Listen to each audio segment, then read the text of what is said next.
Marvel is considering changing the name of the X-Men films in order to be more woke and inclusive.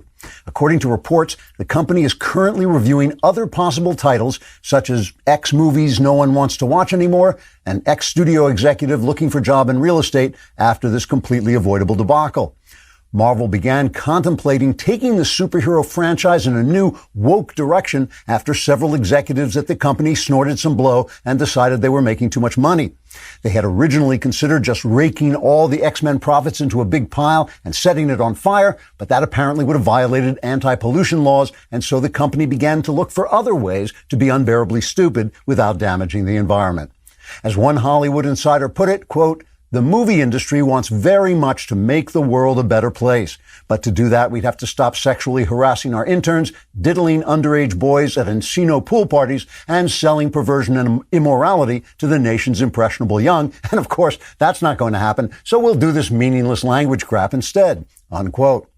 The central problem with calling X-Men X-Men lies in the fact that according to woke philosophy, X-Men would now be women, unless they were X-women, in which case they would be men until they decided to become women again, when they would be X-Men and the title could remain the same. Even so, many members of the X-Men audience have noticed that some of the X-Men have strangely alluring shapes in their skin-tight costumes, though no one is willing to say what these oddly stimulating shapes might mean, since some of these inexplicably arousing and curvaceous superheroes might not want to be referred to as she or her, but might instead prefer to use such pronouns as painfully deluded or wackadoodle-doo. One person who agrees with the X-Men name change is skin-tight costume-wearing actress Lola Vavoom, who plays the role of X-Men superhero Skin-Tight, whose superpower is filling out a skin-tight costume. Miss Vavoom says, quote, "It's about time Hollywood stops sexualizing women. That way I won't have a career anymore and can maybe get married and have some kids. Who knows? I might even learn to cook and give up antidepressants." Unquote. As Marvel continued to consider the name change and search for other ways to take away every last ounce of fun and pleasure out of the superhero franchise, screenwriters scrambled to come up with new woke storylines. One scenario, for instance, has Commissioner Gordon piercing the night sky over Gotham City with his new virtue signal, causing a group of cartoonishly one-dimensional characters in outlandish outfits to come out of their fortresses of solitude and use different words to describe things before returning to Encino to diddle underage boys. And please don't write me emails. I already know that I'm not describing the Marvel Universe. I'm describing the real one. Trigger warning. I'm Andrew Klavan, and this is The Andrew Klavan Show. I feel hunky-dunky. Life is tickety-boo.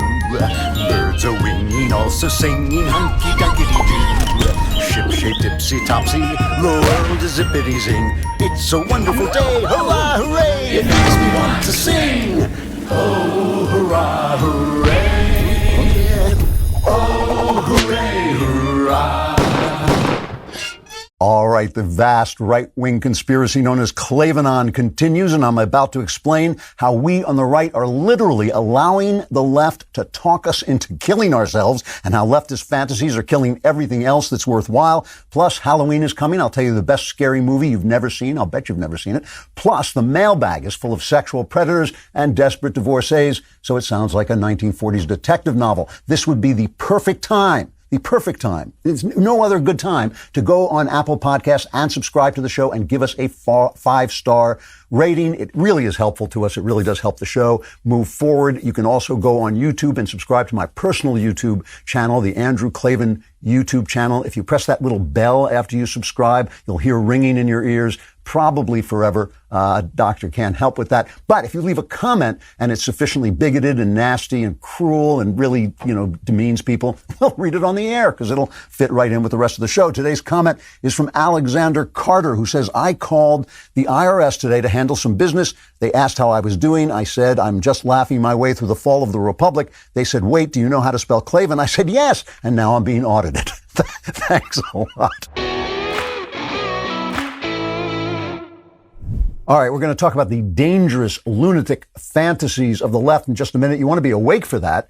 So instead of chugging coffee, why not join 1 million customers and try Super Beets Heart Chews? They're a tasty treat that give you the energy you need, and they're They're good for you. No more afternoon coffee, energy drinks, and candy for a quick pick-me-up. Add 2 delicious plant-based Super Beets Heart Chews to your morning routine and promote heart-healthy energy for your day without the caffeine crash. Because Super Beets Heart Chew's unique clinically researched grapeseed extract promotes heart-healthy energy and normal blood pressure as part of a healthy lifestyle. The grapeseed extract used in Super Beets Heart Chews has been clinically shown to be 2 times as effective at supporting normal blood pressure as a healthy lifestyle alone. So join over 1 million customers and get free shipping and returns, a 90-day money-back guarantee, and right now you can get a free 30-day supply with your first purchase at superbeets.com/Klavan, superbeets.com/Klavan. You'll be so alert, it'll occur to you to ask, how do I spell Klavan? It's Klavan. There are no easy things. All right. I want to start by talking a little bit. I've talked about him before, but the comedian who recently died, Norm Macdonald, I talked about this a little bit, how people were saying all this stuff about him, about how he was the funniest man who ever lived, and he was just great. It was kind of what you might call eulogistic hyperbole. Somebody dies and you sort of talk about him like this, because, of course, there are other funny people. But the reason Norm Macdonald inspired such passionate devotion was because he told the truth. He told the truth as an artist to the point where, because we live in this corporate world where the arts are so expensive, movies, television, video games are all so expensive that they require huge corporations to make them, the corporate mindset has taken over. So now if you watch the comedians, so-called comedians on late night TV, they all have the exact same opinion. They all say the exact same thing. No one can veer anywhere to either side because the corporations rule, and the corporations include those corporate thinkers who cancel people when they say things that they don't like. So Norm Macdonald had less of a career than he would have had he towed the line. And that is what makes him so special. And that is what makes his humor so startling. So I just want to play a couple of clips because they illustrate what I'm going to be talking about, which is that we're living in a fantasy world and it's killing us. Here's just a couple of brief clips of Norm Macdonald. A down-and-out O.J. Simpson, depressed that all of his money-making ideas have failed, has decided to go back to doing what he does best, killing people. A new book claims that Madonna once smeared peanut butter all over John F. Kennedy Jr.'s body and then licked it off, which just goes to show you Madonna's a whore. This week in a secret ceremony in Australia, Michael Jackson was married for the 2nd time. Asked what makes his new bride special, the king of pop said, quote, "She has taught me about the power of imagination, like imagining that a grown woman is a 10-year-old boy."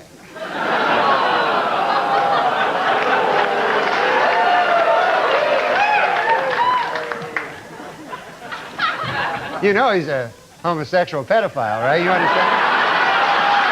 I mean, there was a comedian, Patton Oswalt, he told me, I think the worst part of the Cosby thing was the hypocrisy. And I disagreed. You disagree with that? Yeah. I thought it was the raping.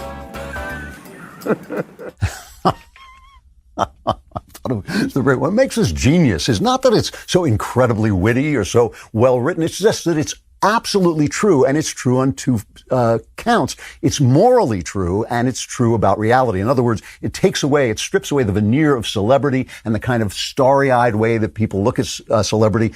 O.J. is a killer. He's a killer. It doesn't matter how fast he runs, how great he is on a football field. It doesn't matter if the president of NBC West is playing golf with him and doesn't want Norm to make those jokes. That's what he is. That's who he is. Madonna is, using her body and sexuality to sell records is not some kind of artistic innovation. It's the oldest profession there is. I love that line about Michael Jackson. He's a homosexual pedophile, don't you? Because, we cover this stuff up and we kind of drape it in the tinsel of celebrity, and we forget there is a moral universe, and that moral universe is intimately connected to reality, to the real world. And that's one of the reasons I think the joke about Bill Cosby is so important, because if you look at what Bill Cosby did, he was convicted of drugging women and then having sex with them while they were unconscious. Think about that for a minute. These were probably not virgins. They were probably women who'd had sex before, so they weren't averse to having sex. They might have even been willing to have sex with Bill Cosby if he had asked them.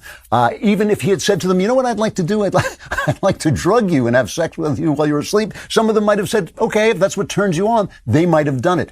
The reason it's a crime, the reason we identify it as evil, the reason we know in our hearts that it's evil is because he took away their free will. So all the college kids who sit around and say, oh, there's no such thing as free will, and the philosophers and the scientists who tell you there's no such thing as free will, they know in their hearts there is, because they understand that this is rape. They understand that the worst thing about this is not the hypocrisy, as Norm says, it's the raping. The thing about morality, real morality, true morality, is that it always touches off the real world. It always illuminates the real world. And in fact, the fact is, there is no morality without reality. And it is amazing that we are living now at a time when there is more information available at our fingertips than ever before. I can reach into my phone and I have more knowledge in there than Aristotle ever had in his whole life, than anybody has ever had in his whole life. And yet we know less about the real world than we ever have, because there's no one in authority left at this moment to tell us the story of our times, to tell us the facts in a way that we can trust, because the authorities are corrupt, because the corporations and the government and the academy and Hollywood and the media are all basically in a conspiracy of interest. They all want the same thing, and they're all willing to lie to get what they want. Now, I blame the left for this in one sense, and really in one sense only. They've won. They own the media. They own the news and entertainment media and the schools, which is a form of media. And that means that we are all enveloped in their fantasy world. I saw this cut of Russell Brand, another comedian, who is a leftist. He's a left-winger, but he's a smart guy, and he seems to be an honest guy and a seeker after truth. And he suddenly realizes, remember we were talking last week, I believe it was, about one of the Durham indictments and how it showed that the Russian collusion attacks on the first years of Donald Trump's presidency that so upset the first years of Donald Trump's presidency was all a hoax, all a setup job by the Democrats. Russell Brand's never heard this before. We've been saying it since it started. We were talking about it from the very beginning, but because the left has perfected this envelope of lies, he had no idea. Here's a cut of his discovery.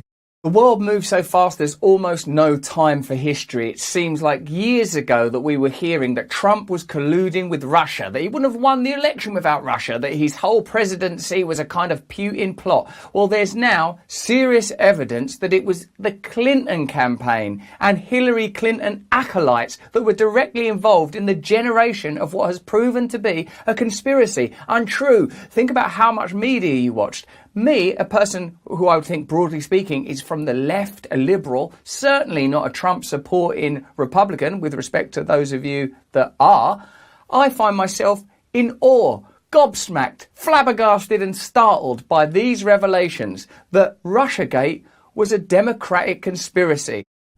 See, we were talking about all the time, but their envelope is unpierceable, especially if you tend toward the left, which, as he says, in all honesty, he does. So he's enveloped in this fantasy. Why is it a fantasy? It's a fantasy for the simple reason that what the left wants doesn't work and is immoral.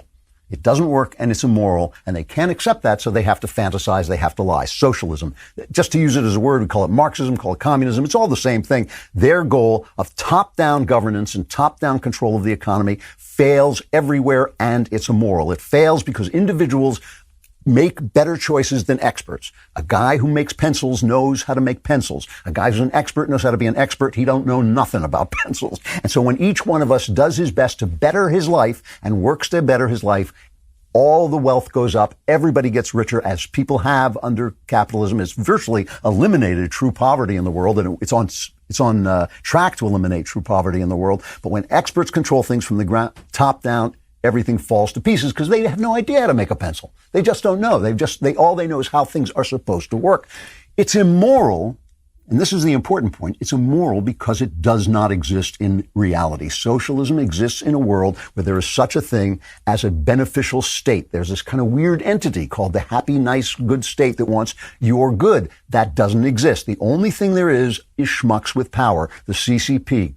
Corrupt clowns with power. That's the only thing there is. And when you live in a country that has been controlled, as ours has been controlled for a couple of centuries by the Constitution, so their power is limited, they act benignly because they're forced to act benignly. Now that our Constitution is beginning to fray, beginning to collapse, progressives have eaten it away, they're starting to be what they always were, what all powerful people become, which is corrupt, overbearing, and authoritarian. So that's why socialism doesn't work, and why it's immoral, because it gives all this power to corrupt clowns in power. And so it's immoral. It failed in the Soviet Union, failed in Scandinavia. So to push this socialism, to believe in it, you have to live like Bernie Sanders does in a fantasy world. I believe we should be more like Norway. Norway is not socialist. Oh, well, I don't know anything about Norway. So why are you telling us we should be like Norway? Because he's living in a fantasy world. So let's start with the left and what they're doing. As we're speaking, Joe Biden has just announced that he's going to go to the Hill and get the negotiations moving. They're stuck on this, they want this, it's like $5 trillion worth of spending. It's really much, much more than that. But there's two bills. One is an infrastructure bill. The other is basically a socialism bill. It transforms this country into a European socialist state. And it's the left who's holding these bills up. But I don't want to argue about Joe Manchin is the guy, he's the guy, a senator from West Virginia, so he's from a red state. He can't go that far. He has a deal that he made with Chuck Schumer. He produced the paper where they promised him it wouldn't go over 1.5 trillion, but they won't stick to their deals because they don't have to, because they're the left, so they're going to force everybody to do it. And it's the left that's holding things up. All right. That's not the point. I don't want to get into the high weeds about the argument itself. I just want to get into the high weeds about how they understand this horrible, horrible mess of a bill. This bill is over 2,500 pages, so nobody knows what's in it, right? Nobody knows what's in it. It's full of all kinds of things, immigration amnesty, destroying businesses by fining them for not getting people vaccinated. It's just an absolute disaster of a bill. But I want you to listen to what Biden is saying when they say, well, this is going to cost $3.5 trillion. And as I say, it is going to cost much more than that. But we're talking about fantasy. We're talking about reality. He came out this week and said, no, it's not going to cost anything at all. This is cut one. We talk about price tags. It is zero price tag on the debt. We're going to pay for everything we spend.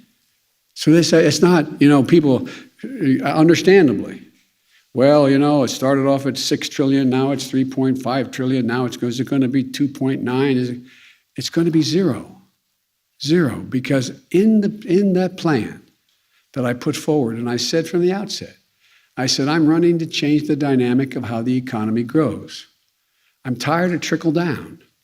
The trillionaires and billionaires are doing very, very well. You all know it, you've all reported it. And in the middle of this crisis, but hardworking people and middle-class people are getting hurt. And so I provide for example, a tax cut. If you have a child, you get a refundable tax credit. It's reduced hunger in America by 40%, literally, for children.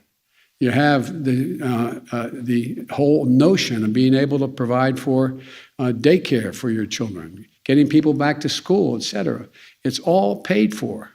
It's all paid for. But a lot of these are flat tax cuts that exist within my proposal.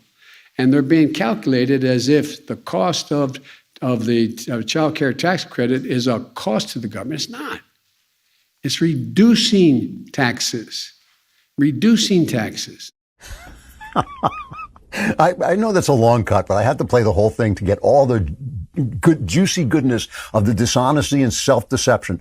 He says it's going to add nothing to the debt. And that, of course, is completely untrue. That's nothing the government has ever done has added nothing to the debt. We're overspending. We don't have we're out of money as it is. So, but he's basically saying it's going to cost nothing because the trillionaires, because he can't say millionaires because he is a millionaire. He says the billionaires and the trillionaires. There are zero number of trillionaires on Earth. There are zero numbers of trillionaires on Earth. All right, probably the richest man in the world is probably Jeff Bezos. He's got something like, last time I looked, $120 billion. A trillion is 1,000 billion dollars, right? So he's 10 times less than what he has, more than what he has. So there are no trillionaires. He's saying it's all going to be tax cuts. It's all tax cuts. But how is it going to be tax cuts and not be paid for? And why is it not being paid for if you're taxing us? In other words, when he says it's no cost to the government, that doesn't mean it's no cost to you. It doesn't mean it's no cost to me. Of course it's a cost. But so you say, this is insanity. I mean, it's just a complete, wandering around in the starry heavens, talking nonsense. This is a complete change. And he says, I'm going to change the way the economy grows. I'm going to change the way trees grow. The economy grows because people say, you know what? I want to make my life better, so I'm going to build something, and I'm going to need your help, so I'm going to hire you to help me do it. That's how the economy grows. There is no other way for an economy to grow. There's no way on earth that any economy has ever grown except taking away from people what they've made and saying, well, the economy of Washington has grown, but the rest of the economy is in big trouble. So you think, okay, so they're living in a fantasy world. These politicians are corrupt. They're dishonest. Maybe they think this is true. Who knows? But at least we have a media, right, that's going to come and enlighten us. At least we have a media that's paging through this 2,500 page document, is finding what's inside it and trying to educate us about the way an economy works. So, for instance, on CNN, they have Washington Post reporter Catherine Rampell, who is their economic commentator. She's their economic commentator, and she's on with Miss Brian Stelter. And I always want to be careful with Miss Brian Stelter not to misgender him, because remember, during COVID, Brian Stelter came out and said that he had missed a deadline because he had to go to bed and have a good cry. Okay, and just follow the science. No one with testicles has ever done that in the entire history of the world. So we don't want to misgender him. We call him Miss Brian Stelter. And he's asking the tough questions of economic reporter Catherine Rampell. Cut 2. Why is the number misleading? Why is that 3.5 trillion figure misleading? Because it doesn't really represent anything. It's this weird shorthand that's been used, but in fact, the bill itself will not cost $3.5 trillion in the sense that it will be entirely or at least partly paid for. So the actual cost in terms of deficits will be smaller than that, perhaps even zero, although I think that's unlikely. And it's not even, fully spending. It's not really right to call it a $3.5 trillion spending bill because there's probably about $1 trillion of tax cuts in it, too. So they're going to cut all the taxes, but it's all going to be paid for because there's trillionaires who don't exist. So that's our press. That is our press. I mean, I don't know whether that woman is an idiot or a cartoon character or just living in a Disney world where the economy works a different way than it's worked forever everywhere on earth. I have no idea. But she's their economic, we can't trust the press. And then the reporters go and they ask Jen Psaki, and they say to Jen Psaki, Jen Psaki, when you raise taxes, they keep saying, we're not going to raise taxes on anybody who makes under $400,000. And people say, well, you're going to raise, they're contemplating a huge raise in corporate taxes. Let me remind you, during the Obama administration, they did that. All the corporations took their money and left the country. They took their money and put it offshore. They weren't paying any more taxes. They weren't paying any of that, but they weren't creating jobs either, which is why under Obama, the recovery was so slow. Trump came in, he cut taxes, he cut regulations on corporations, all the money came flooding back, minorities being hired. We had a booming economy until COVID because of Trump, because Trump did that. So now people are saying, well, if you raise taxes on a corporation, ordinary people pay those taxes, right? The company is there to make money. They're selling an X for $10. You charge them more in taxes. They raise the price to $11. It's a tax on you. It's not, corporations don't pay corporate taxes. You pay them. Listen to what Jen Psaki says. She says that shouldn't happen. I want to ask you about what Republicans are pointing to in the analysis from the Joint Committee on Taxation. Mm-hmm. They say, according to, if I've read the chart correctly, more than 16% of taxpayers would see their taxes increase under the bill that's approved by the House Ways and Means Committee.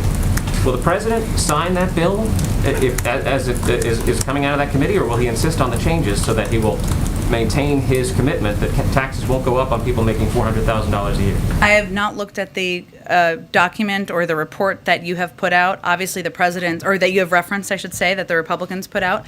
Obviously, the president's commitment remains not raising taxes for anyone making less than $400,000 a year. There are some, and I'm not sure if this is the case in this report, who argue that in the past, companies have passed on these costs to consumers. I'm not sure if that's the argument being made in this report.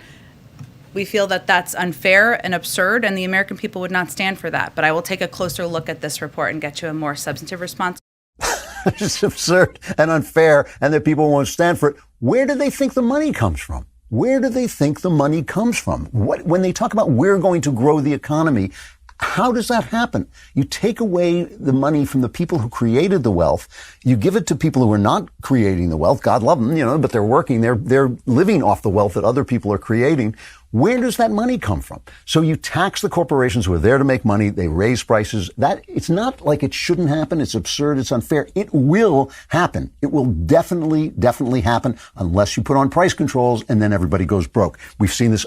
This is what happens in socialism. So why are they talking about this? Nancy Pelosi puts it perfectly. She tells you exactly what your problem is when you start worrying about the fact that they're spending too much money and they're taking money away from the people who make the money. That's not going to grow anything. It's going to drive our country into the kind of bankruptcy that places like the Soviet Union and Greece have seen. And all throughout Scandinavia, when they went socialist, they went, oh, this isn't working. They went back in every place but Bernie Sanders' imagination. She explains why it's wrong of you to talk about facts and figures. Let's cut 15. This will be paid for. So when some say, oh, well, what about inflation? It will be paid for. And that's the beauty of it, by having those in our economy and society who have not paid their fair share, paying their fair share. So again, the Senate and the House, those who are not in full agreement with the president's right, let's see what our value, let's not talk about numbers and dollars, let's talk about values. That's it in a nutshell. That is exactly what we're talking about. Let's talk about values. My values are that companies shouldn't do what they're going to do. My values are that money should come from where it doesn't come from. My values are that the economy should run in a way no economy has ever run before. So what do you do when the company says, you know what, I'm getting out of America because the taxes are too high on moving? You got to build a wall to keep them in. Right? What do you do when people say, you know, this isn't working? I can't get any bread. I'm standing online to get bread. You just make them disappear. You know, this is how you wind up with the Soviet Union, by lying about reality and imposing a morality that will not work in the real world. There is no morality without reality. You know, you can take people's money away and spend it on what you want instead of what they want. You will break the world. You will break the whole world. And we've been so rich so long that we haven't seen the fact that we're now not rich at all. We're plunged in debt. We're going to go into worse debt. The Great Society has been a failure. It will continue to be a failure. This is the Great Society on steroids. And so it will drive us down on steroids because they will not apply values that work in the real world. They're living in a fantasy. And this is also killing us on the right. Coming up, we're going to talk about how the left is talking us into killing ourselves. But if you want to stay safe in the meantime, you want to try a Ring alarm security system. I love the Ring alarm security system because whether I am indoors and want to know what's going on outside my house, or whether I'm on the road and I want to know what's going on at my house, I can use Ring alarm systems to do this. All you got to do is look at the Ring app. You can see who's outside. You can talk to them, find out what they're doing. It's a powerful, affordable home security system that you can easily install yourself. It works seamlessly with other Ring products in one simple app. For a special offer, go to ring.com/Klavan. It's a perfect way to start your Ring experience. Keep an eye on every corner of your house with indoor and outdoor cams. See what's happening right from your phone. Protect your home anytime from anywhere with Ring Alarm. Go to ring.com/Klavan for a special offer on a Ring Alarm security kit today. You can build a system that is right for your home and have it up running in minutes. That's ring.com/Klavan, ring.com/Klavan. Anyone comes to your home at any time, say to him, how do you spell Klavan? And if you even heard of Klavan, call the police. K-L-A-V-A-N, there are no E's in Klavan.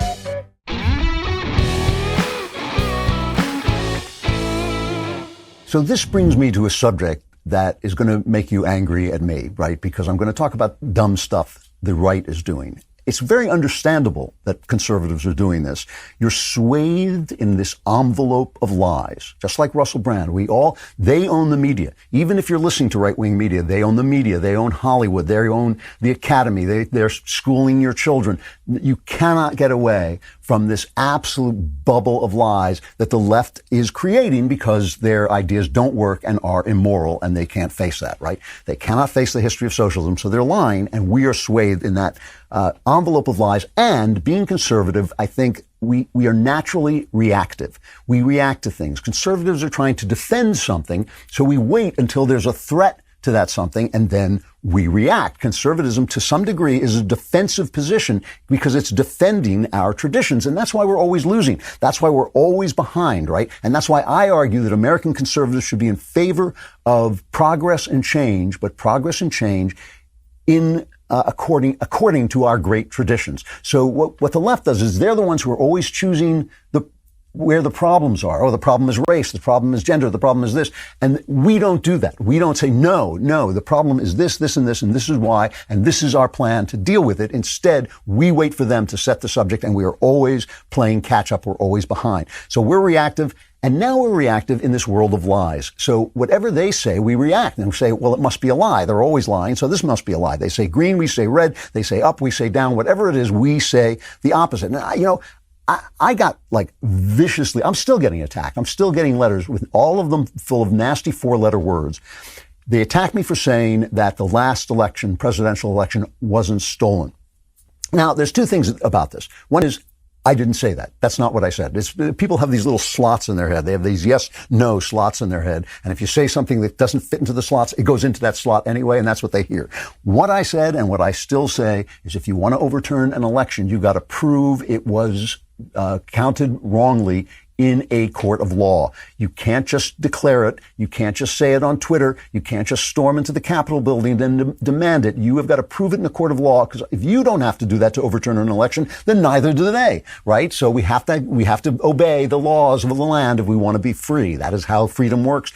If you want to prove it, you've got to prove it. And what I said was, Trump hasn't got the proof. I can see it. I'm reading his briefs. He hasn't got the proof. He had one case that I thought should have gone higher into court. The rest of them not. He was surrounded, with the exception of our friend Jen Ellis, he was surrounded by lawyers who were going off on the media and saying all kinds of crazy, crazy stuff. He didn't have the proof to overturn the election. And the other thing I said was, his behavior, his selfish behavior, his refusal to tone it down and turn it down was going to cost us Georgia, which was going to put us in the position we're in now, because it was going to give them 50% of the Senate.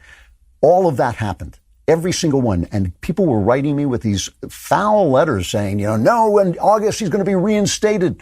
He's going to be reinstated, something that doesn't exist. Oh, and now the newest count is going to come out, and you're not right, and no one, not one person has written to me and said, everything you said was going to happen, happened, so maybe we got it wrong. And now they're still doing this. They have this Arizona count, and the Arizona count was done by a group of people who have no expertise in auditing elections. What were they called? I can't remember cyber ninjas. They have no expertise in auditing elections.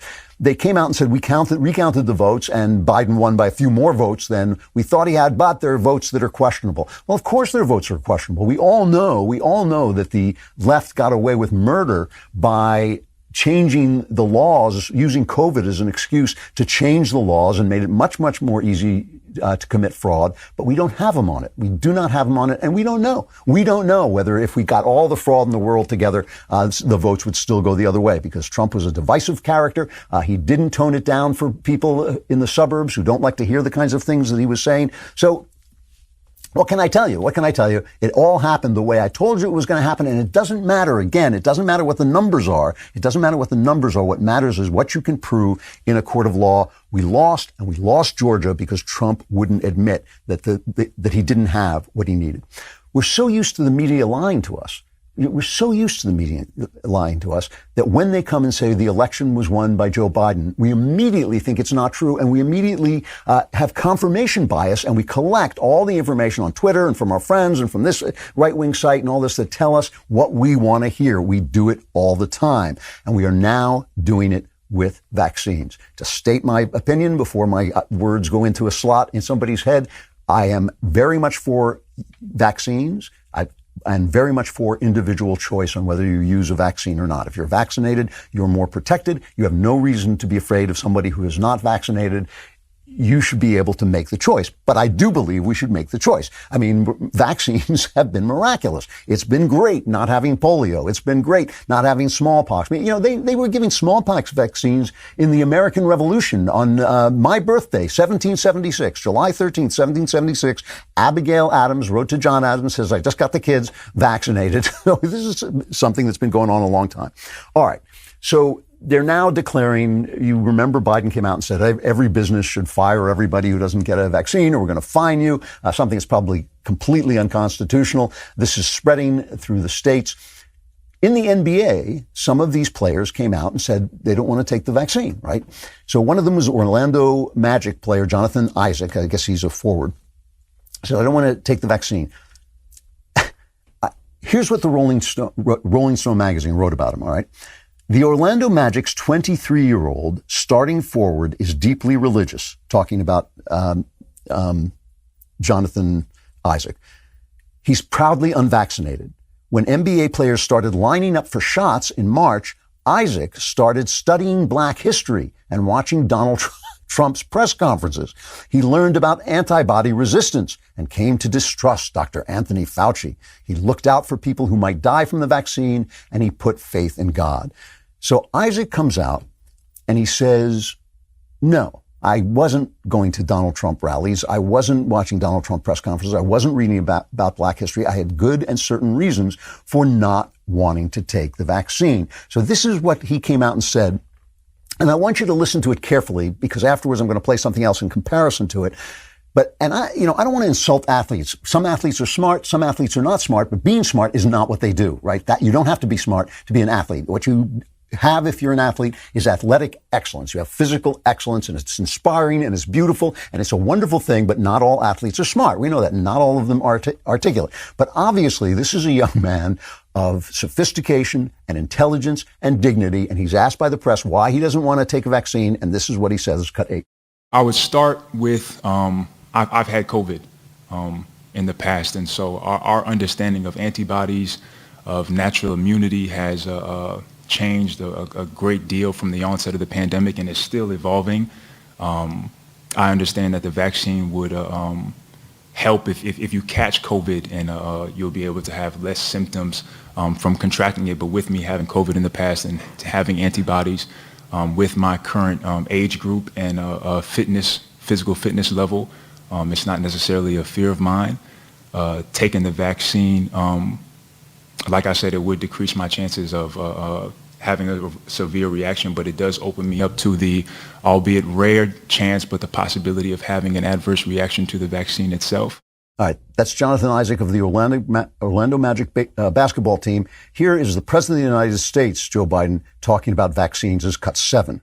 The question is whether or not we should be in a position where you why can't the experts say, we know that this virus is, in fact, it's going to be, or excuse me, we know why all the drugs approved are not temporarily approved, but permanently approved.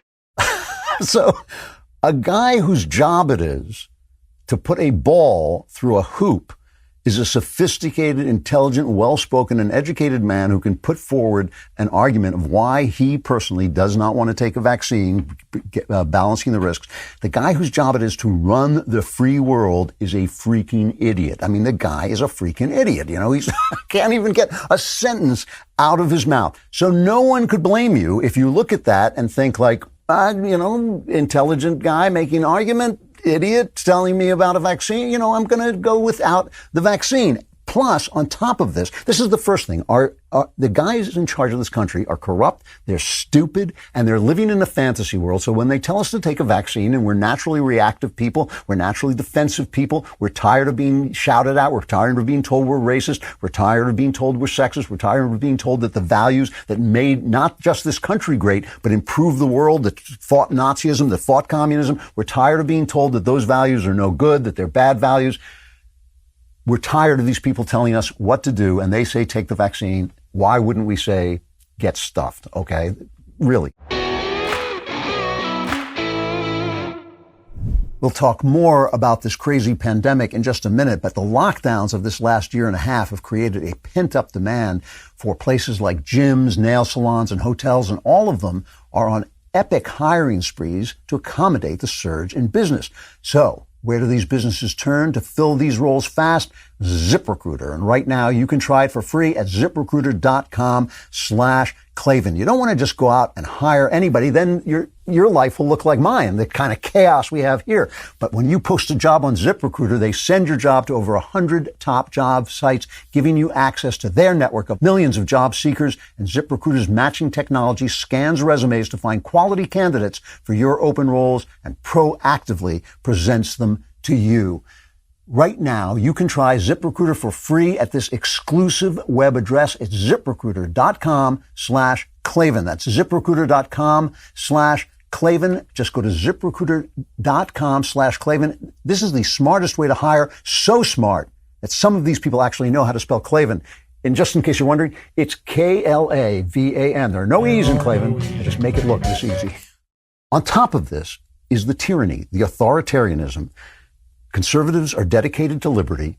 Leftists are dedicated to the idea that they can run things better than the ordinary human being. So they're tyrants. They are natural. It is a natural tyranny. Leftism is a tyrannical idea. The whole idea of it, it's built in. A right-winger can be a tyrant. You can have right-wing tyrants, no question about it. But in America, where we are defending where conservatives are defending and trying to conserve the Constitution, we are naturally in favor of liberty. They are natural tyrants. So now you have in New York, you have the governor of New York, Kathy, I think her name is pronounced Hochul or Hochul.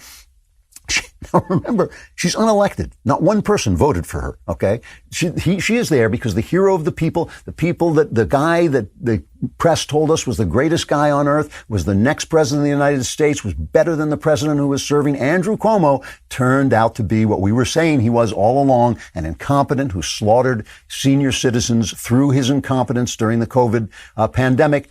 And they didn't even get him for that because they couldn't even bring themselves to grasp that. They got him for pinching a couple of girls on the backside. That's what, basically they got him for being a little bit rude with the ladies. All right. So now she declares that everybody has to get vaccinated if they're healthcare workers. And since a lot of the healthcare workers don't want to, they're firing or causing to quit, forcing to quit hundreds of nurses. We don't know yet how many there are, but there are a lot of nurses. So this is a time when there is a pandemic. The pandemic is real. We need all our healthcare workers. Remember, it was a week ago. It was a few weeks ago that the healthcare workers, our first responders, our nurses, these were the heroes of the country. You're fired. This is more Trump than Trump. The governor of New York is being more Trump than Trump. These are the people who just the other day, we were worshiping them. We were thanking them. We were leaning out our windows and making noise, banging pots together to say, thank you, thank you, thank you. You're fired. Get out. Get out. You're not going to take that. Get out. Just get out. And here's what she's going to do to replace them. This is cut 12. We'll be nation leading with our mandate, which strikes at midnight tonight when everyone is expected in a hospital in the state of New York or a healthcare facility to have been vaccinated. I will be signing an executive order to give me the emergency powers necessary to address these shortages where they occur. And that's going to allow me to deploy the National Guard, who are medically trained, deploy people who've been retired, who may have had a license lapse, bring in people from elsewhere. That is not my first position, though, my friends. My desire is to have the people who've been out there continue to work in their jobs, work in them safely, and to all the other healthcare workers who are vaccinated, they also deserve to know that the people they're working with will not get them sick. So they're firing, we're in a health crisis, they're firing the nurses, they're going to replace them with the military. That's good because they're not in Afghanistan anymore, so they've got nothing to do. The guys who brought you to Afghanistan are now going to run your healthcare system. They're going to bring back old guys, retired guys. They're going to put a little coal in that x-ray machine and crank her up. We're going to get her going because we don't want anybody who knows about modern medicine. That would be a bad idea. So conservatives are looking at this and they're saying, you're tyrants, and we're for liberty. You lie, and we are for reality. We're not taking your stinking vaccine. And they're dying. Conservatives are dying. We keep comparing red states to blue states, but when you compare red counties to blue counties, the red counties are dying, and they're dying at a much, much greater rate. Now you're getting ticked off at me. You're saying, no, because I saw on Twitter. These are the facts as far as I can get them. I spend all my days trying to collect the facts, so I'm not lying to you. Conservatives are dying because they're not taking the vaccines. And I get it. I get why they're not taking the vaccines.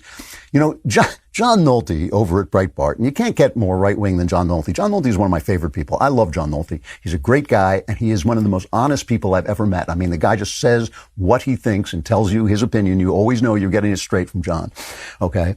He wrote this piece, and where he says basically they're doing this on purpose. They are trying to psychologically get us to not take the vaccine so we will die. Nolte makes a point that the only people I've seen who've made this point are Holman Jenkins Jr. in the Wall Street Journal and me, which is that the case rates don't matter. The case rates hardly figure as data at all. The death rates are what matter because you can't really fake them. You can say somebody died when he had COVID or, but they're going to be pretty close to the truth. And the people in red counties are dying. And Nolte thinks they're doing this on purpose. Let me just read you a little bit of this piece in Breitbart. He says, the organized left wants unvaccinated Trump voters to remain unvaccinated. That's what they want. They want us dead. Sorry, it's true, and everyone knows it's true. We've already seen the left openly embrace political violence by championing the left-wing domestic terrorists in Black Lives Matter and Antifa. So the idea the left is using every psychological ploy in the book to convince you to remain unvaccinated is the opposite of far-fetched. It's the only thing that makes sense. Why do you think that instead of using a staggering fact like 99% of the people dying are unvaccinated, all we're hearing is the unvaccinated are stupid and Trump people are dying and you diseased pieces of crap should not be allowed in polite society. That's all we're hearing because people like Don Lemon and Howard Stern and Joe Biden and Joe Scarborough and the Washington Post and MSNBC and the rest of these fascists want you dead, want to back you into a psychological corner where you feel like an ass for caving to people who hate you, who shame you, who dehumanize you if you take a life-saving vaccine. Now, again, I love John.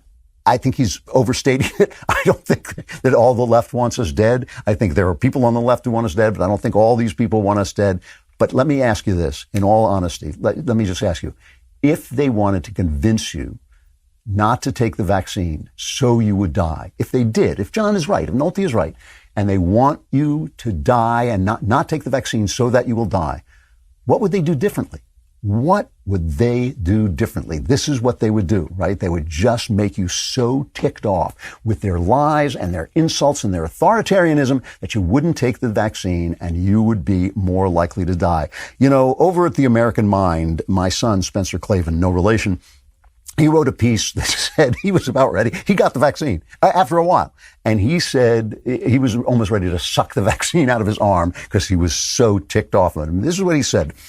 This is why he decided to take the vaccine. He said, left to my own devices and in the absence of politics, I probably would have been vaccinated long ago. But I was held back by this simple fact. The same smug idiots who lied about the effectiveness of masks, funded research in Wuhan that may have helped create the disease, then lied about that too, then lied about lying, then lied some more, are the people demanding that absolutely everybody get jabbed now. As usual, they are not trying to convince us by reasoning with us transparently like adults. They are instead resorting to their usual tactics of calling us racist, delusional murderers for daring to question their impeccable wisdom and authority. This kind of behavior does not inspire confidence. That's the situation we're in. And it really is a dangerous situation for everybody, right? Because the left's ideas are wrong. They have failed and they're wrong morally because morality and reality are linked together. Because of that, they have taken over those places where you can create a fantasy world, the media, the news media, Hollywood, the academy, all the places where you can speak ideas without testing those ideas in the real world, right? That's the whole thing about Hollywood and the whole thing about the news media, the whole thing about the academy. You can say things. It's not like being in a lab where if you get it wrong, you blow yourself up. You can just say stuff, and if people are convinced, they're convinced, and they think that makes it true. They have left reality because their ideas don't work and are immoral. And in order to shut us up, to keep us from arguing, they have created an entire system of silencing the opposition. You're racist. You're fired. I mean, that's really what's happening now is people are getting fired for voting for Donald Trump or for going on a website when they're off work and expressing their political opinions. They're getting fired. Shut up, shut up, shut up until we finally say, you know what? Screw you. We've had enough. Whatever you say, I'm doing the opposite. Whatever you say. And that's a fantasy world too. That is a fantasy world too, because reality doesn't care whether the left is honest or not. Reality is going to be reality, whether they happen to hit it like a stopped clock twice a day or whether they're talking about something else. Reality is going to remain the same. Listen, I don't think you should take the vaccine because I say you should. I think you should go to a good doctor and get his advice. But The numbers are showing that people who are unvaccinated are more likely to die. And yes, it is not like the Black Death. It's not the most deadly disease ever, but it's pretty deadly, and a lot of people died. It is not a made-up thing. It's not a hoax. Just because they're overreacting doesn't mean the pandemic isn't here. Reality is the key. There's no morality without reality. There's no philosophy without reality. You've got to start with the real world, and we have lost our way on both sides. All right, in just a minute, I'm going to tell you about the best horror movie you have never seen. I can almost guarantee it. But meanwhile, I'm going to tell you about Rockauto.com. There is nothing horrifying about Rockauto.com. In fact, it will make your life better in so many different ways. For one thing, you can get all the parts you need for your car. For another, you get to say Rockauto.com, and it drives the women wild. Rockauto.com always offers the lowest prices possible. Rather than changing prices based on what the market will bear, why spend up to twice as much for the same parts? That'll make women think this guy doesn't know what he's doing. But if you say Rockauto.com, you can go right into your computer and get the parts you need at a price you can afford. And women will think, wow, this guy actually knows what... You'll fool them. They'll think you actually know what you're talking about. They're a family business. They've been serving auto parts customers online for 20 years. Go to rockauto.com right now and see all the parts available for your car or truck. Write Klavan in their How Did You Hear About Us box so they know we sent you. And you got to say it the same way. You got to say it with spirit. You got to say Klavan. And you got to spell it right, too, by the way. It's Klavan. So I guess the theme of today's show seems to be fantasy versus reality, or reality versus non-reality, in terms of the cosmos, in terms of politics, in terms of just about everything. And it's October, and so Halloween is coming. So I wanted to start talking about some scary stuff. And scary stuff is almost always about this at some level. It's almost always, all scary stories depend on to some degree on either reality being something other than we thought it was. So it's a shocking change in that direction. Or it's about somebody sucking us into a false reality, like a crazy person sucking us into a false reality that is terrifying. And I want to talk about different genres over the next couple of weeks as Halloween approaches. And I'm going to start with my least favorite scary genre, which is horror. And the reason I don't like horror is I feel that I don't always dislike it, but the reason I have a harder time liking horror is because it's easy. It's easy to do. You can always gut somebody or tear somebody to pieces and horrify somebody. It's probably the easiest emotion to cause. It's the same reason I don't like boo scares in movies, because anybody can jump out at you and scare you. It doesn't really tell me anything. It doesn't really advance my life or feed into my vision of life. Many, many years ago, I wrote a novel called The Animal Hour, which contains the most horrific scene I've ever written, which involves a head in a toilet. And after I wrote it, first of all, I had to walk around the room because I was so upset that had been in my head in the first place. But secondly, I thought, it's a good scene. It's a scary scene. It's a shocking scene. It actually says something in the book. But it's too easy. It's just too easy to scare someone that way. And I made a decision from that point on that every time I reached a scene that involved violence or action, I was going to ask myself if I could get to the place I wanted to get to in some more creative way. And I think it really improved my writing. Ultimately, I wrote one of my best books, which is True Crime, which has almost I don't think it actually has an act of violence in it. And I think it manages to be tremendously suspenseful and interesting. I felt the same way about this recent movie, Hereditary. Everybody kept telling me what a great, great movie it was. And it does have this enormously powerful and ugly scene of a child's head being taken off. There are going to be some spoilers in this, by the way, because you can't talk about these movies without telling what happens in them. But it has a terrible scene of a child's head being taken off, and it's a good scene. It is a good scene because it takes place in a moral cascade where a young man lies to his mother about where he's going. He's going to a party, and he says, I'm not going to a party, I'm going to something else. So she says, well, take your younger sister with you. He doesn't want to do that because he's at a party. Who needs his younger sister? And he doesn't pay attention to her. And she eats something she's allergic to, and she goes into shock, and he's driving her to the hospital. And this is when this terrible accident happens. And so the horror is really in the way that a series of departures from reality, lies, and decisions made about lies multiply and cascade into this horrific moment. It still made me feel at the end of it like, you know what, I don't want that image in my head. And what I want like in horror is when the horror is moral, when the horror is this connect between what we think reality is and what reality turns out to be. And it can come in either direction. Either reality is more than what we thought it is, or our idea of reality is demented, or someone's idea of reality is demented. And this is why one of my favorite horror films, a film I bet that most of you have never seen, is a 2001 film called Frailty.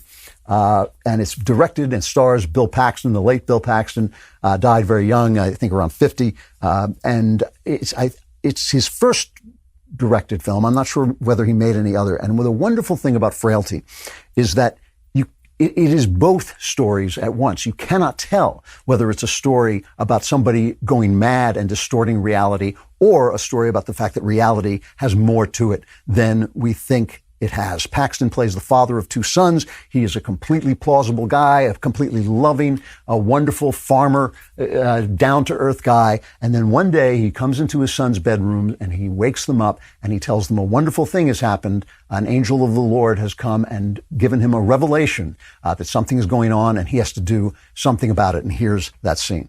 The end of the world is coming. It's near. The angel showed me. There are demons among us. The devil has released them for the final battle. It's being fought right now.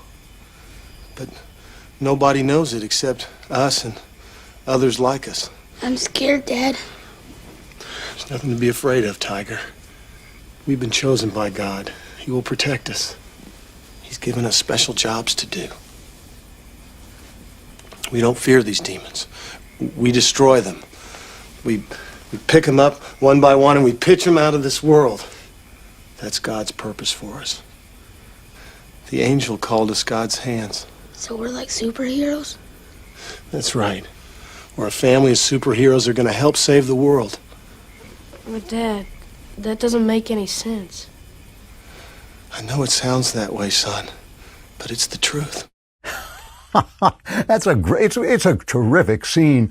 And it's a horrific story, but the gore is not very overt. And it's got great performances. Matthew McConaughey is in it. Powers Booth is in it. And the horror is all moral. In other words, it has to do with the fact of what these guys are doing, how the two sons react, having a father who is shown to us as being a wonderful father and a good man coming in and saying this thing. And now do you believe him? Or do you lose your father by opposing him? And do you transform your idea of the world or what? It's just it's a tremendous, tremendous film. Speaking of horror, nothing can be more horrifying to a guy than going to the doctor when he's having trouble in the sack, right? You don't want to go in. It's embarrassing.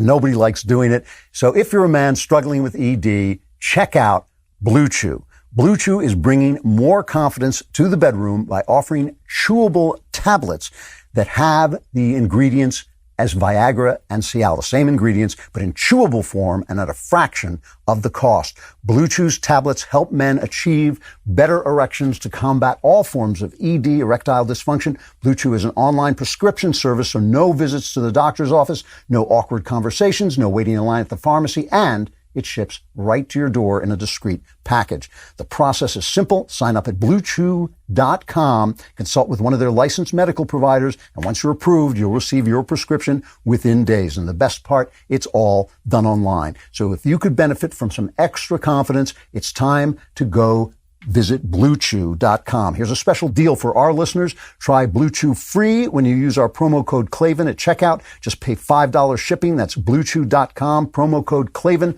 to receive your first month free. And we thank Blue Chew for sponsoring the podcast and teaching us the all-important how to spell Klavan. It's Klavan.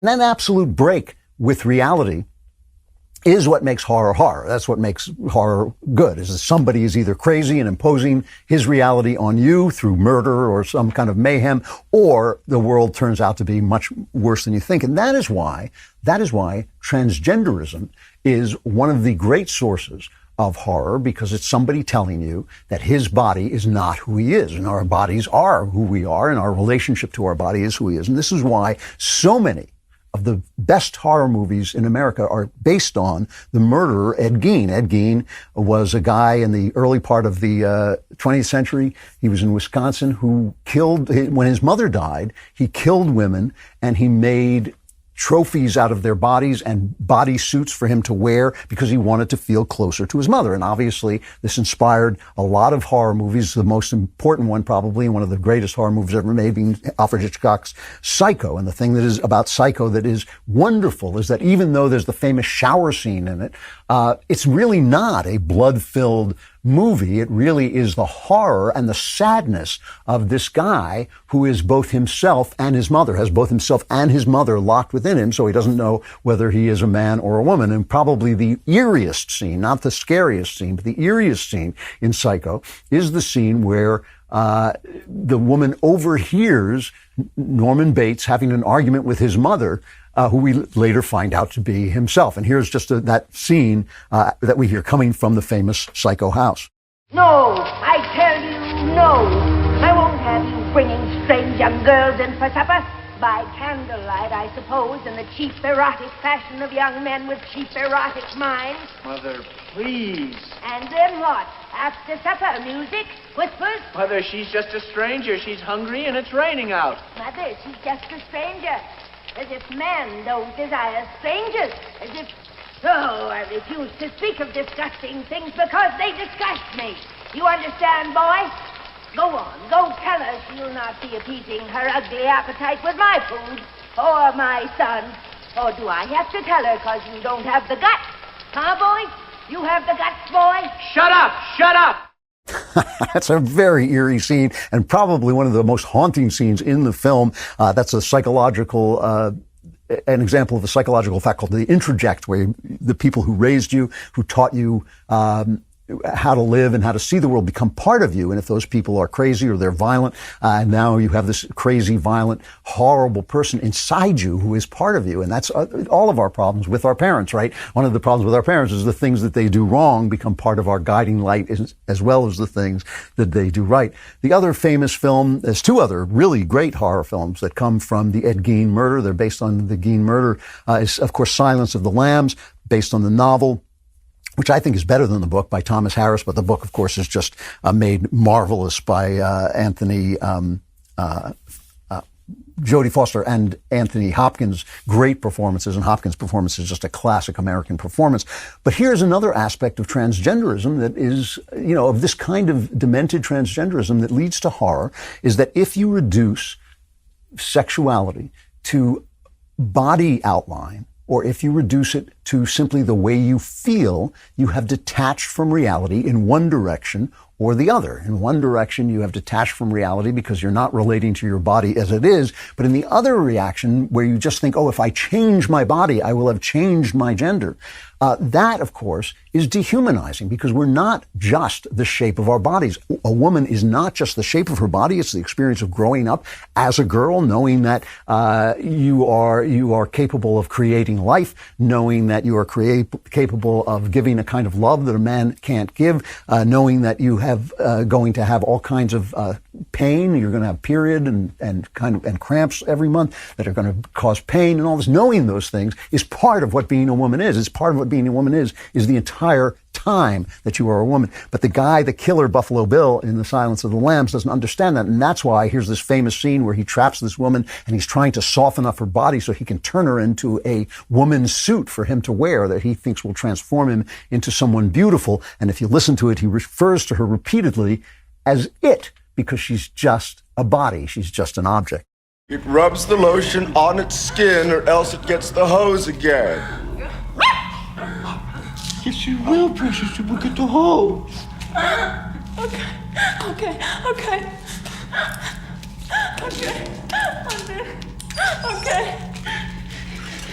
Mister, if you let me go, I won't press charges, I promise. See, my mom is a real important woman. I guess you already know that. Now it places the lotion in the basket. Please. I want to go home, please. It places the lotion in the basket. I want to see my mommy.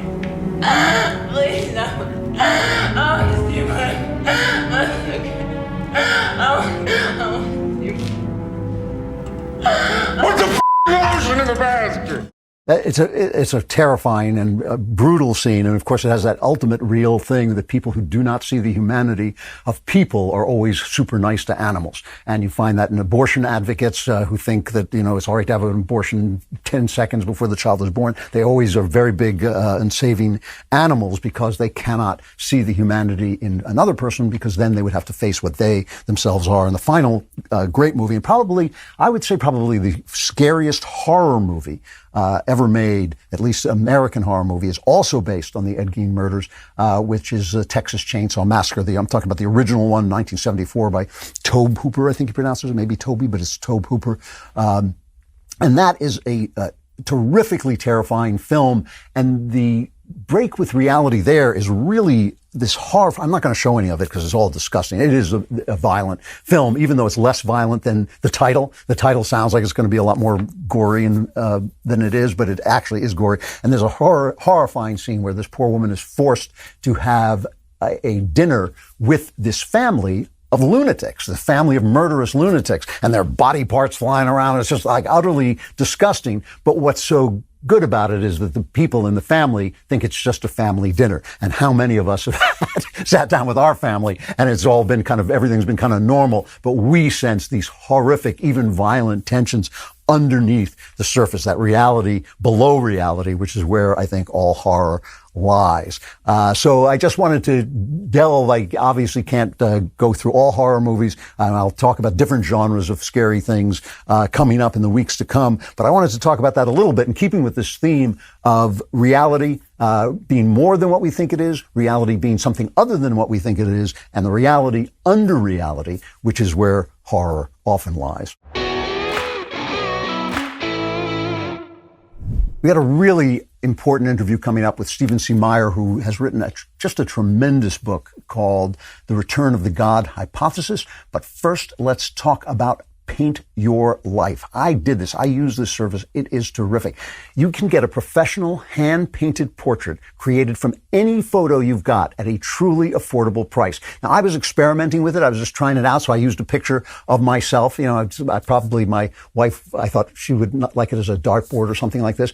But I got to say, it was really fun. I gave them the portrait. They called me up. They kept in touch with me online. I could choose an artist, the artist I liked. The artist worked with me. I got a really nice portrait of myself. They've got a user-friendly platform that makes it easy to order a custom-made, hand-painted portrait in less than 5 minutes. You don't have to do it of yourself. Do it of your kids, of your wife, whatever it is. It's a really good gift. It's really something that's nice. And now that we're all getting out more again, you can just have pictures of places you've been that you might like that.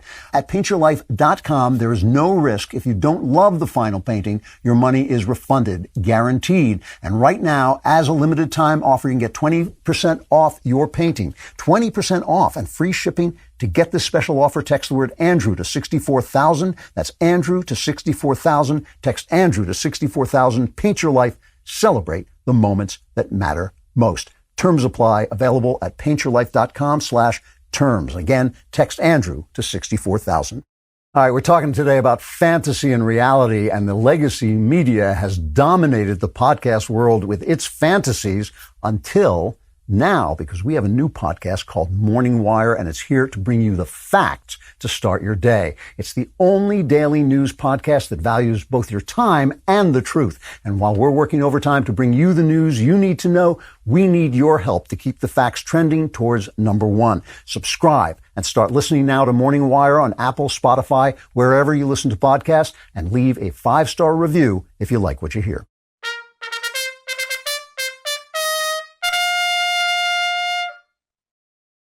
So I have been really looking forward to today's interview. I've been arguing for a long time that atheists are basically trapped in the 20th century, that their philosophy has become scientifically obsolete. And I just read a terrific book called The Return of the God Hypothesis by Stephen C. Meyer. Stephen Meyer directs the Discovery Institute.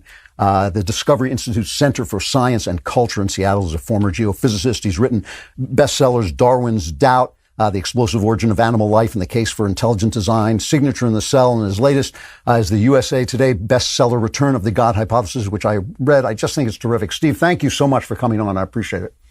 Thank you, Andrew, for having me on. great privilege. It is. It's a terrific book. It really is. It's rigorous. It's not tendentious. You don't just say what you want to be true. You make your arguments really clearly. I want to talk, before we get into the argument, the subtitle of the book is The Three Discoveries That Have Brought the God Hypothesis Back into Play. And before we get to those three discoveries, the fact that you call it the return of the God hypothesis suggests that there was a time when maybe it made more sense not to hypothesize that God had created the world or that God was at work in the world. Why is that the case? Yeah, you mentioned that atheism is stuck in the 20th century. I think it's actually stuck in the late 19th century, which is when the worldview known as scientific materialism was really formulated. There were the great scientific materialists were Darwin, who told us where we came from, Marx, who gave us a utopian vision of where we were going, Freud, who a little bit later told us what to do about the human condition, about human guilt. And between these great materialistic thinkers, all of whom claimed to be basing their ideas on science, a kind of comprehensive worldview was formulated that answered all the great questions that Judeo-Christian religion had always addressed. And this became kind of the default way of thinking through much of the 20th century among elite intellectuals. And it had I think, some tragic consequences, because it was also the mode of thinking that underlay the great totalitarian regimes of the 20th century as well. Both Marxism and National Socialism derived tremendous amount of support from basically materialistic assumptions, in some cases even directly going back to Darwinian thinking. So the title "Return of the God Hypothesis" invites a kind of story, obviously, because to say that it's returning was to say that the God hypothesis as the framework for doing science was lost, but that implies that previous to that, it was also the dominant way of thinking about the natural world, as indeed it was during the period that historians call the scientific revolution. Yeah, the scientific revolution, you make this argument very clearly in the book, The Return of the God Hypothesis, that it's really inspired in some way by specifically Christian thought. Is that a fair way to put it? Yeah, I think so. And also Judeo-Christian thought, because during the period of the scientific revolution, and that's dated variously by historians of science between, say, 1500 and 1700 or 1750. Some go back and see very strong influences that gave rise to modern science in the late medieval period as well, going back as far as 1300 or so in the great universities like University of Paris and Oxford. But during this period of late medieval Catholic thought and the period of the Reformation, Christian thinkers were rediscovering the Hebrew Bible, and there were a number of concepts that were implicit in the biblical worldview that were friendly to the rise of science. The biggest one was the idea of intelligibility, the idea that nature could be understood by the human mind, because it expressed a rationality that was the product of the divine mind, and that same divine creator who had built rationality and design and order into nature had also designed our minds in a way that allowed us to understand that order and design. And so there was a principle of correspondence between the reason that was built into nature and the reason within us. And it kind of goes beyond the Greek idea of reason too, because there's a certain, I don't know, I don't want to call it randomness, but freedom in God's work. I mean, he can do whatever he wants, so it's up to us to go out and look at it. That was a huge concept. The historians of science call that contingency, the idea that nature has an order that's built into it, but it's an order that's contingent upon the will of the creator. It could have been otherwise, just as there are many different ways to make a timepiece or a clock, all of which would require a kind of orderly arrangement of the gears and parts that make timekeeping possible. There are many different ways that God could have ordered the universe, and it's up to us not to deduce that order from some first principles or from some intuitions that we have about how nature ought to be, but rather it's important to go out and look and see how nature actually is. The Greeks were inclined to a kind of armchair philosophizing about nature, and during the period of the scientific revolution, because of this idea of the radical contingency of nature upon the will of God, this was a consequence of the recovery of the doctrine of creation. Nature is orderly, but it's orderly because God chose to make it a certain way. And Robert Boyle put it very succinctly. He said, it's not the job of the natural philosopher, which was what people called scientists at the time, to deduce what God must have done, but instead it's the job of the scientist to go out and look and see what God actually did do. So in addition to having a confidence that there's an intelligibility in nature, there was also the idea that that nature needed to be studied in an empirical way. We needed to investigate it by looking and seeing and measuring, and this gave rise to an empirical form of science rather than deductive, as I mentioned, armchair philosophizing, which characterized a lot of Greek thought. So let's talk about these three discoveries that kind of, I mean, it feels like it might have been natural after Newton to just assume that a clockwork universe was going to unfold, that was just very easy to understand. But in fact, things turned out to be a little weirder than that. And one of the first things you talk about is the idea of a Big Bang, which really does make things complicated. Can you describe, first of all, where did that idea come from, and why does it make things complicated for scientific materialists? Well, there's a Princeton physicist from the 1960s, Robert Dickey, who said that an infinitely old universe would relieve us of the necessity of understanding the origin of matter at any finite time in the past. And coming out of the late 19th century, physicists assumed that the universe was infinitely old, that it was essentially eternal and self-existent and self-organizing.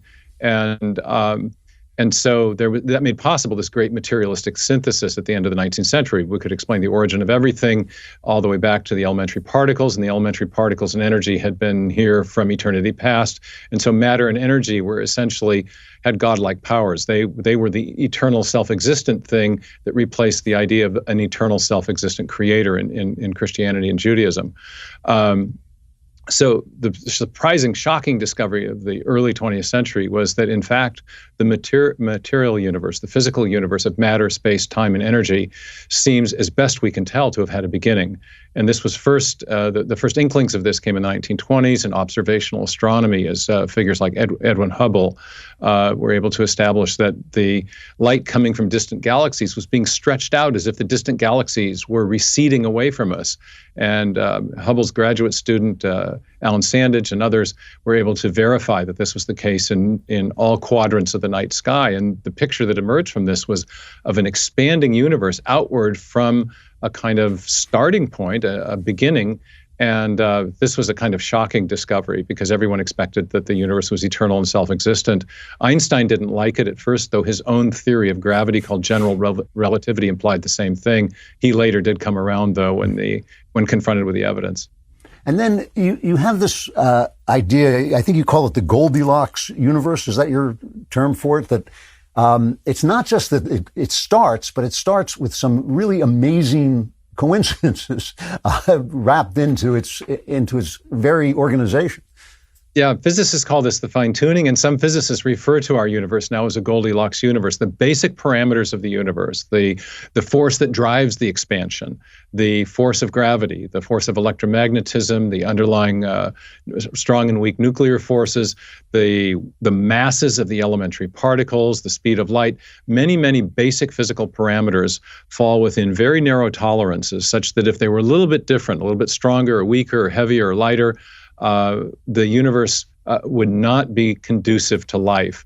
And the probabilities associated with these individual parameters, let alone the whole ensemble, are incredibly tiny.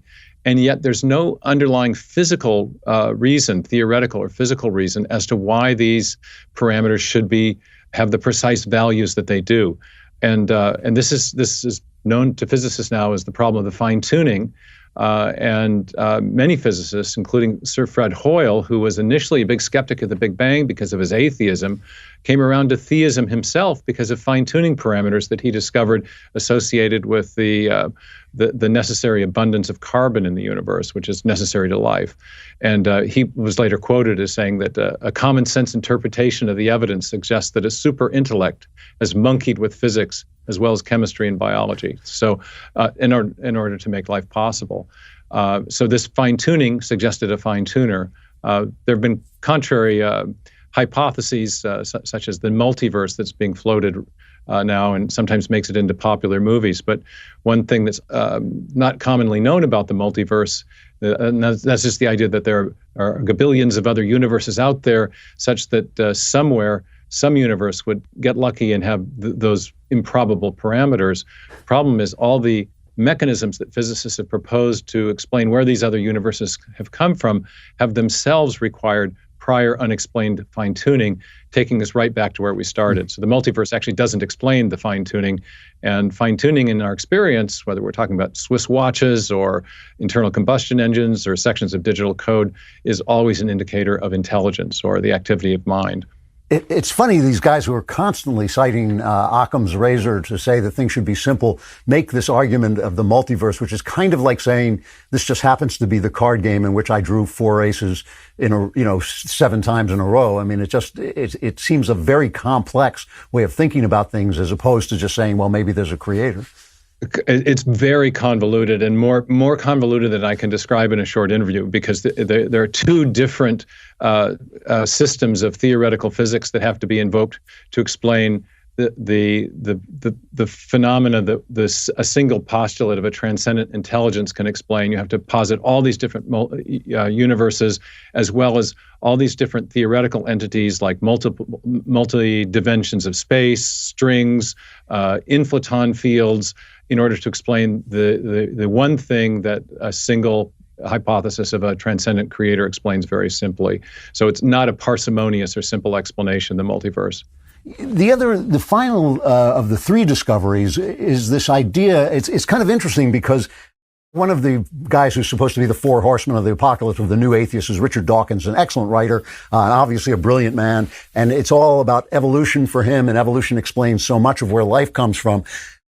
But the idea of a code, of a genetic code that creates intelligence has caused some computer scientists to say that absolute Darwinian evolution can't be right. Is that a fair way to put it? Am I getting absolutely. I mean, and this is the huge discovery of late 20th century science and biology, and that is that at the foundation of life, and even the simplest living cells, we find an exquisite realm of digital nanotechnology. It started with Watson and Crick in 1953 when they elucidated the double helix structure of the DNA. 5 years later, Crick formulated something he called the sequence hypothesis, in which he suggested that the chemical subunits along the interior of the DNA molecule are functioning like alphabetic characters in a written language, or the zeros and ones in a machine code or digital software that we would work with today. Richard Dawkins himself has acknowledged that DNA functions like a machine code. Bill Gates says it's like a software program, but much more complex than any we've ever created. And that's a highly suggestive remark, because we know from experience that software comes from programmers, and that information, especially in a digital or alphabetic form, always comes from an intelligent source, whether we're talking about a hieroglyphic inscription or a paragraph in a book or information embedded in a radio signal or in a computer code. Information is the product of mind. And so the discovery of information at the foundation of life, and even the simplest living cell, I've argued, is a powerful indicator of a designing intelligence playing a role in the origin and history of life. We're talking about a remarkable book called The Return of the God Hypothesis by Stephen C. Meyer. Really well argued scientific book, not a theological book, a scientific book. I have a question that I'd like to ask about quantum physics. I'm glad, since I have you here, I'll take advantage of the Let's take a walk on the wild side. You touch on this in the later chapters of the book, but it's not one of your 3 discoveries. But the idea in there is this idea in quantum physics that things are defined by our perception of them to some degree, so that we can't tell the location and velocity of something before it is observed, and once it's observed, it maintains that position. We can't tell whether light is a wave or a particle until it's observed, and then once it's observed, it remains a wave or a particle, it seems. That sort of implies to me that consciousness comes before matter, that the words in the Bible that the earth was without form or was void and without form, and God said, let there be light, could almost be literally true, that there has to be some consciousness before there can be some element there. Is that completely wrong? Am I misunderstanding? I think it's a very profound insight. My colleague George Gilder says that the heart of matter lies a mystery. We don't perceive matter without perception, without a perceiver. And one of the reasons I brought up the quantum mechanics in this book was that there is a model of the origin of the universe known as quantum cosmology, which attempts to appropriate the mathematics of quantum physics to explain how you could get a universe from literally nothing physical.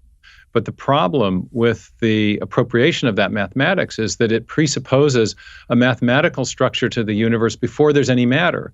But mathematics is something, as one of the proponents of this idea has acknowledged, mathematics is conceptual. It only exists in minds. So the attempt to explain the origin of the universe apart from the mind of God using quantum mechanics has actually brought people back full circle to the need for a pre-existing mind, the very insight that you've just shared. Good. I'm glad I wasn't just making that up, because obviously I do not understand. I don't pretend to understand quantum mechanics, but it seems like that to me. You know, you have this remarkable quote from Thomas. Yeah, I was just interrupting with a little bit, but there's a terrific quote from Hawking about this very problem. He was one of the inventors of this quantum cosmology idea. But in a moment of candor, he says, what puts fire in the equations that gives them a universe to describe? Math by itself is causally inert. It's only something that exists in a mind. We use math to structure things, to design things. But the whole attempt, it's really an ironic story, because the evidence we have for the beginning of the universe seems to imply a cause that transcends matter, space, time, and energy. Before the beginning of matter, there is no matter to do the causing. And in virtue of that, scientists have looked for some alternative to the God hypothesis. They've come up with this quantum cosmological model, but it too implies a prior, unexplained mental reality that is not material in order to explain the origin of the universe. So they come right back, I think, to the God hypothesis in the attempt to avoid it. Yeah, this brings me back to this really remarkable quote from Thomas Nagel, who's a philosopher who wrote a book called Mind and Cosmos and made a big splash, called Why the Materialist Neo-Darwinian Conception of Nature is Almost Certainly False. Got attacked by all kinds of people. But you quote Nagel. Nagel does not believe in God, and he came up with an alternative hypothesis to that. But he said, I want atheism to be true, and I'm made uneasy by the fact that some of the most intelligent and well-informed people I know are religious believers. It isn't right just that I don't believe in God and naturally hope that I'm right. It's that I hope there is no God. I don't want there to be a God. I don't want the universe to be like that. I was really struck by that, because I felt that way about some of the things that Stephen Hawking used to say, that he was committed to this idea that there wasn't a God, that he was as committed as some religious people who know nothing but just what they believe.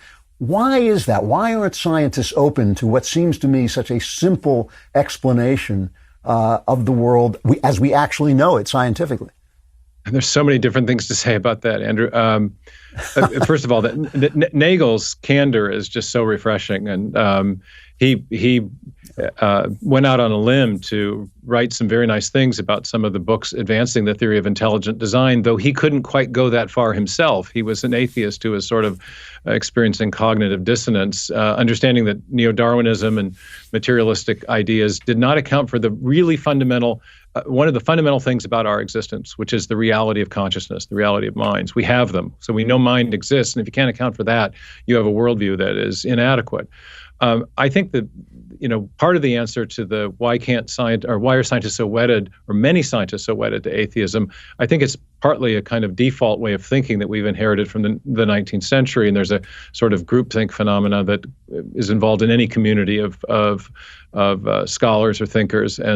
But also, I think there's a natural human resistance to the God hypothesis.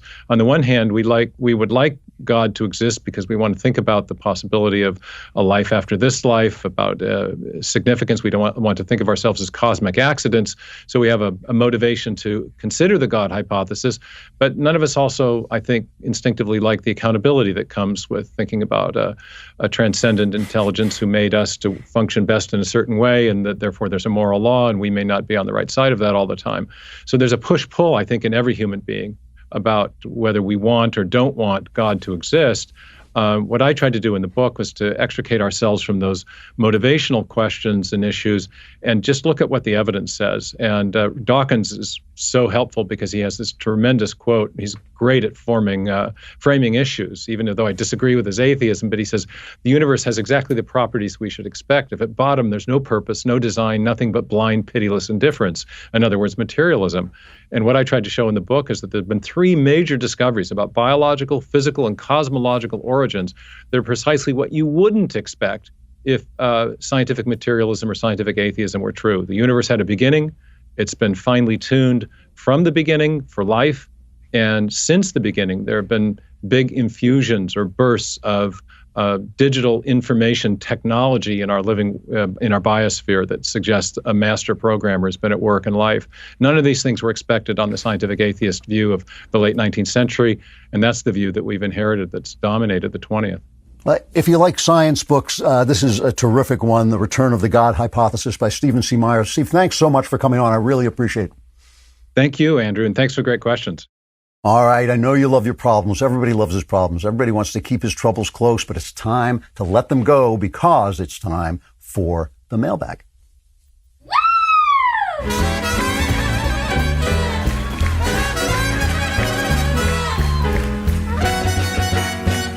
Vaccine! Oh, my gosh. I love Stephen Colbert. I just hope Stephen Colbert is watching Greg Gutfeld like everybody else, so he's at least getting some entertainment in his life.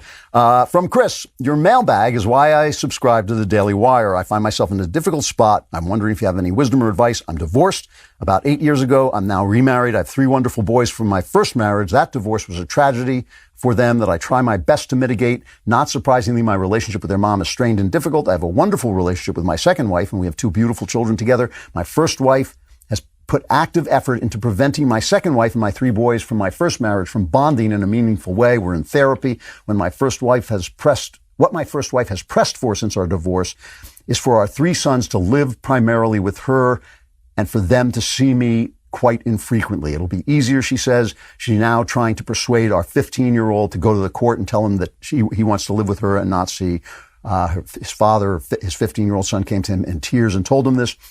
My question is this: how do I determine what is the most selfless path for me to take? I feel a growing responsibility to my second wife to provide a stable life for her and our children and give her the gift of peace that we would enjoy if there was less day-to-day stuff with my ex. Basically, I'm feeling torn apart by my responsibilities. All right.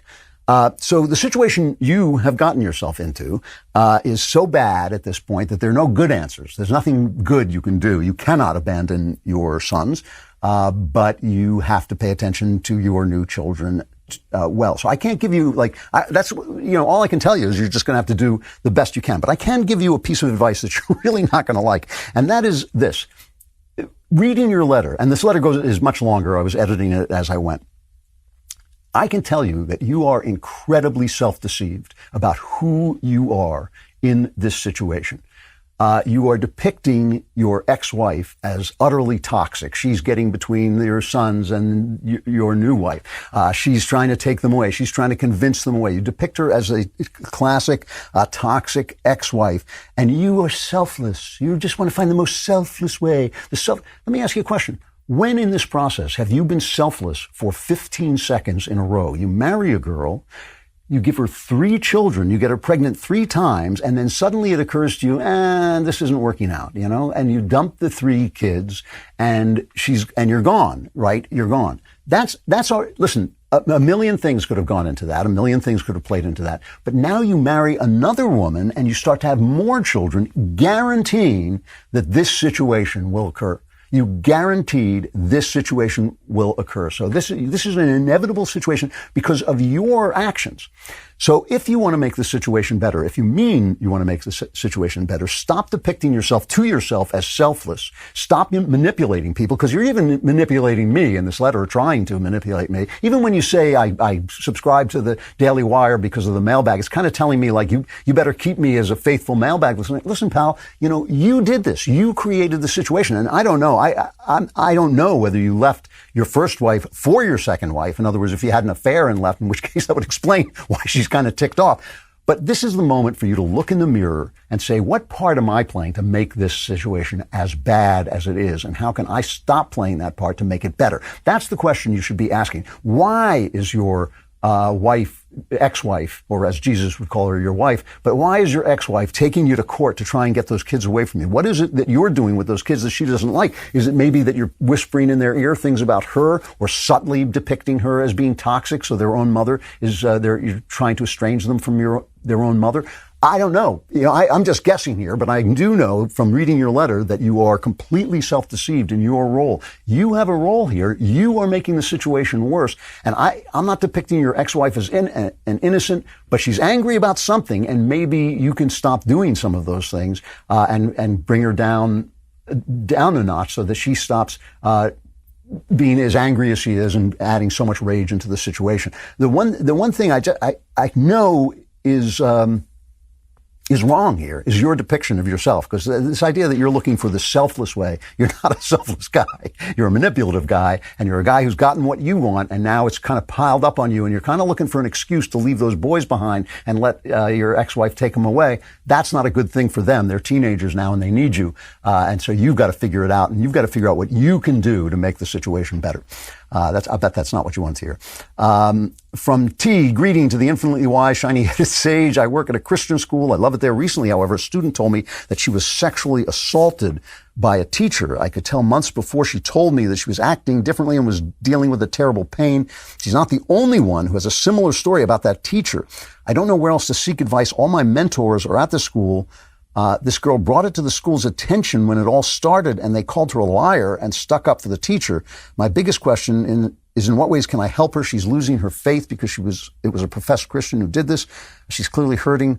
I've known the girl's family for a long time, and they're great people who would back up whatever decision she made. This is a secret you cannot keep. You cannot keep the secret. In fact, in most states, it's the law that you have to report sexual abuse on minors. I'm assuming this is not a college. I'm assuming that she's a minor. If two young ladies have said this guy assaulted them, I'm not saying he doesn't deserve due process, but I am saying this needs to be reported. It needs to be looked at. And if the school won't do it, then you should go to the law.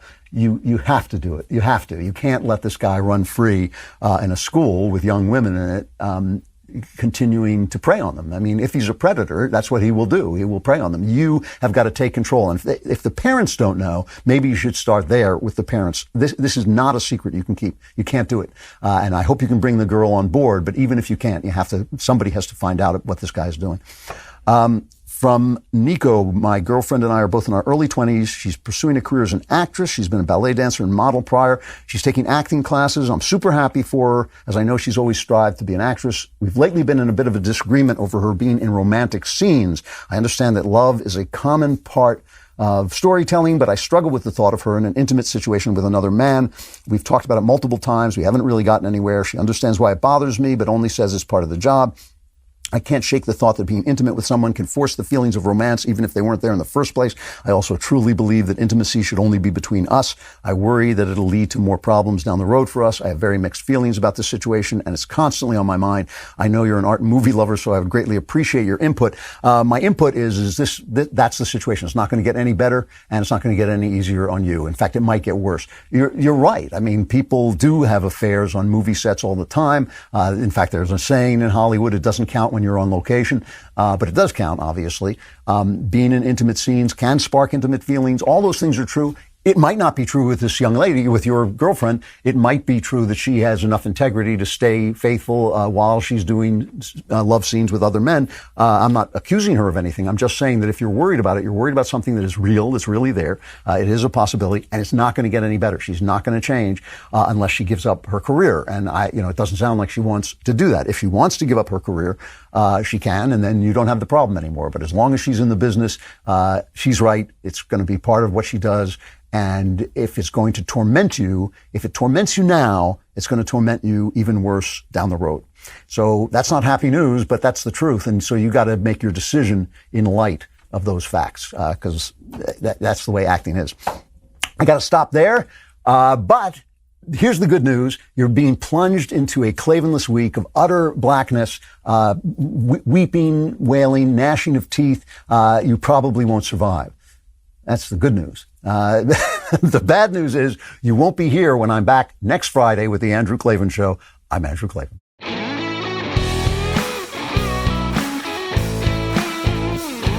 The Andrew Klavan Show is produced by Lisa Bacon. Supervising producer, Mathis Glover. Executive producer, Jeremy Boring. Our technical director is Austin Stevens. Production manager, Pavel Wadowski.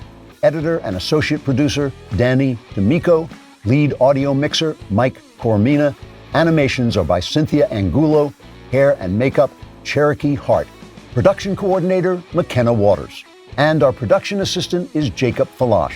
The Andrew Klavan Show is a Daily Wire production. Copyright Daily Wire 2021. Dr. Fauci says we likely need at least a third shot to be fully vaccinated. Republican Senator Josh Hawley proposes a bill that would decimate the power of big tech. And a major racist incident at a Missouri high school turns out to be yet another hoax. Check it out on The Michael Knowles Show.